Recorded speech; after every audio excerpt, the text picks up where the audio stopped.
AR Murugadoss அவருடைய direction பற்றி சொல்லணும் அப்படின்னு பார்த்தீங்கன்னா, கிட்டத்தட்ட அவருடைய முதல் படத்தில் ஆரம்பித்து இப்போ வரைக்கும் நிறைய ஆக்ஷன் பேக்டு படங்கள் தான் அவர் பண்ணுவார். ரொமான்டிக் படங்களை விட ஆக்ஷன் பேக்டு படங்கள். அதில் குறிப்பாக சில படங்கள் அப்படின்னும் போது தலை அஜித்தை வச்சு தீனா அப்படிங்கிற படம். இந்த தீனா படத்துக்கு அப்புறம் பார்த்தீங்கன்னா நல்ல ஒரு பெரிய ஓப்பனிங் இருந்தது அப்படின்னு பார்த்தா ஏஆர் முருகதாஸ் அவர்களுக்கு ரமணா அப்படிங்கிற படம். அதுக்கப்புறம் தெலுங்குல போயிட்டு இந்த படத்தையும் சிரஞ்சீவி கார் வச்சு ஒரு படம் பண்ணார். அதுக்கப்புறம் ரமணாவல்ல, அது வேற கதை. ரமணா இல்லாமல் வேற ஒரு கதை ஒன்று பண்ணார். அதுக்கப்புறம் தமிழில் வரும்போது பார்த்தீங்கன்னா மறுபடியும் நமது தளபதி விஜய் வச்சு துப்பாக்கி பண்ணார். அதுக்கப்புறம் சூப்பர் ஸ்டார் ரஜினிகாந்த் அவர்களை வச்சு தர்பார் பண்ணார். இந்த மாதிரி அவருடைய கெரியரில் எல்லாமே ஆக்ஷன் படங்கள் தான். அதில் எந்த விதமான டவுட்டும் கிடையாது. பட் ஒரு மிகச்சிறந்த டைரக்டர் திரு ஏஆர் முருகதாஸ் அவர்கள்.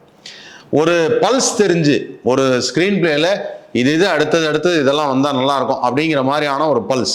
ரெண்டாவது ஒரு முக்கியமான எலிமெண்ட் ஒன்று பிடிப்பார்.